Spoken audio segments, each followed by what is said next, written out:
Welcome back.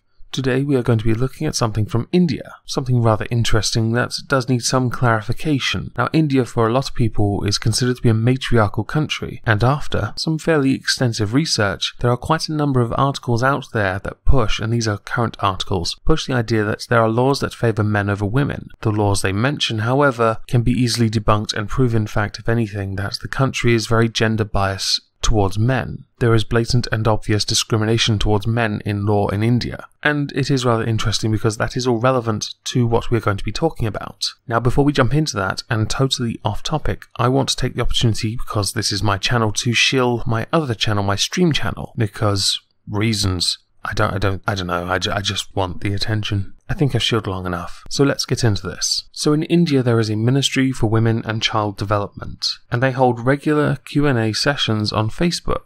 They had to release a statement not long after one because a question came up, and it was to them taken out of context, and I figure I'll just quickly read this to you. To connect with citizens via an online platform, Manika Sanjay Gandhi, Minister of Women and Child Development, held a one-on-one interaction with people through a live Facebook chat on June 29, 2017. The activity reached out to nearly 200,000 people with over 700 questions received. That's a lot of questions. During the course of the interaction, a Facebook user posted the question, "What our government is doing to reduce higher suicide rates among men, majority of which is due to gynocentric gender-based laws?" To this, the Honourable Minister responded, "Which men have committed suicide? Why not try and resolve the situation rather than commit suicide? I have not read of a single case." However, media reports have misconstrued the statement and missed the context of the question. The question was in the context of suicides committed due to the supposed gender-biased laws. However, the response of the minister is unfortunately being judged in isolation and taken out of context. The Ministry of Women and Child Development and the minister have constantly advocated for gender equality and equal rights of all citizens of the nation. For the sake of context, which is of course very important, I'm going to put an image of the Facebook post on the screen now. This is taken directly from the Ministry for Women and Child Development's Facebook page. Link to that below. Now, in this instance, I take issue with the word context being used. The answer, by the way, given is also one of the most blunt answers I've ever heard a politician give. In my country, we're used to politicians never answering a single question directly, instead waiting for that opportune moment when they can look as virtuous as possible, then they give an answer, when they know they're going to look amazing, unless their name's Jacob Rees-Mogg, in which case he just opens his mouth and all the long words in the dictionary just pop out. In any case, with regards to the answer being in context of gender-biased laws, the person asking the question had a point. So I thought I'd go over some laws that are often considered to be gender-biased towards women, but are in fact gender-biased towards men in India.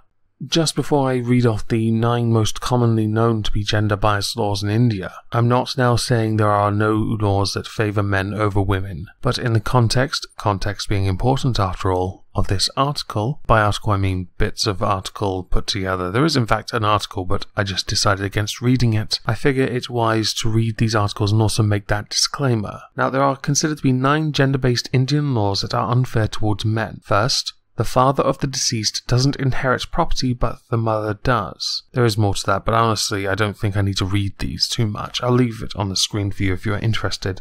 Second, a boy is entitled to maintenance until he turns 18, whereas a girl is entitled to maintenance until she gets married. 3. Only the man is prosecuted for adultery. 4. If a man has sex on the pretext of marriage and doesn't marry, it amounts to rape. It's a dick move.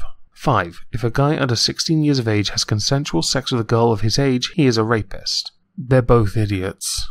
That's what they are. I don't understand how one is considered a rapist over the other. Then again, in my country, if a teacher has sex with a student and the student is male and under 16, she gets off with a slap on the wrist. 6. If a woman is treated with physical and mental cruelty by her husband and his family, she can throw them behind bars. Now that is one hell of a power card to hold, and one hell of a way of destroying a family. That said, if the man is physically or mentally abusing his partner, depending on what the criteria is for mental, there are certainly some places he should be, and that applies of course to a woman as well. 7. According to Indian law, a man serves up to 3 years in jail or a fine for sexual harassment, but there is no such law in place for women. 8. Under the Special Marriage Act, only a wife can claim permanent alimony and maintenance. There are many claims in many other articles linked in the description that say that it is still unfair that the man can keep the property if he had bought it, forgetting here that she gets permanent alimony and maintenance. 9. If the death of a woman is caused by burns or bodily injury within 7 years of marriage, it's the husband's fault. Can't really fob off the idea of burns or bodily injury, but if those were caused by accident by that person, that is one hell of a way to put your husband in jail if he annoys you so much as once. The reason we've gone through those is because we're now going to look at the national statistics for suicide rates in India, something which the minister should have already known about,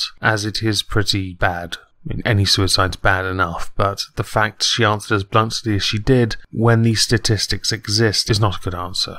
So to look at the suicide statistics in India, we need to look at the publication for 2015 on the National Crime Records Bureau website. There is a PDF linked below, by all means check it out. Where we come to, if you scroll down to page 9 of 15, an interesting image that shows sex and age group for suicide rates during 2015. It shows that women certainly do make up a majority around the teen years, but as you get older, the men in their twilight years especially make up the majority of suicide victims. Not that a single one of those victims is a good thing. It's terrible, it's horrific, and I wish there was a way of fixing it before Cthulhu ended the world. There is of course also mention of causes of suicide with this pie chart here. For those interested in the other causes, poverty, unemployment, physical abuse, professional career problem, there are others but they're not mentioned. And this gets compounded a little and a bit more complex when you look at regions for where suicide rates are more prevalent. Unless you are familiar with the geography of India, it is very hard to discern whether or not they are densely populated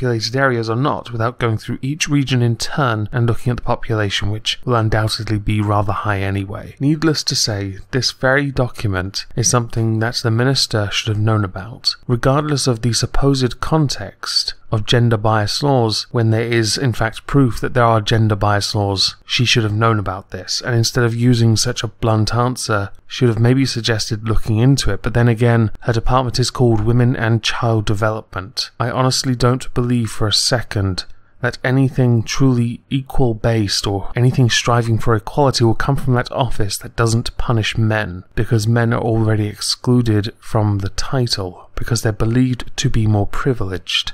Now, just before we finish, I want to touch upon a few little topics, or points. Firstly, I am aware that India has a very complex society. I am very much aware that it is not as well developed as, for example, my own country, and that is not arrogance intended. However, based on societal and cultural, even caste discrimination in India, it is far worse there.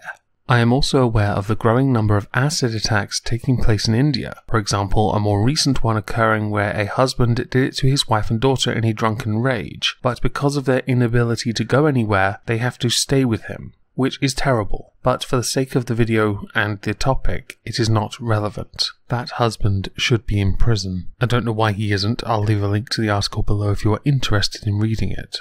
And finally, I want to touch on the NCBI statement on suicide. There is mention of mental disorders and the rates of it, including the population which is over 1 billion. The fact that you only have about 3,500 psychiatrists, a lack of resources, causes being down to mental disorders, religiosity, legal issues. When you talk about suicide prevention, you talk about how it is often a permanent solution to a temporary problem. And while you're very good at stating the obvious, there is a clear lack of resources available for those who require it. Again, you have a population of over 1 billion, it's hardly a surprise. Might I recommend putting a little more money into that if you're so keen on getting the number down to protect the, as you put it here, the time is ripe for mental health professionals to adopt proactive and leadership roles in suicide prevention and save the lives of thousands of young Indians. Even though the 2015 stats quite obviously show such a huge number of older people killing themselves.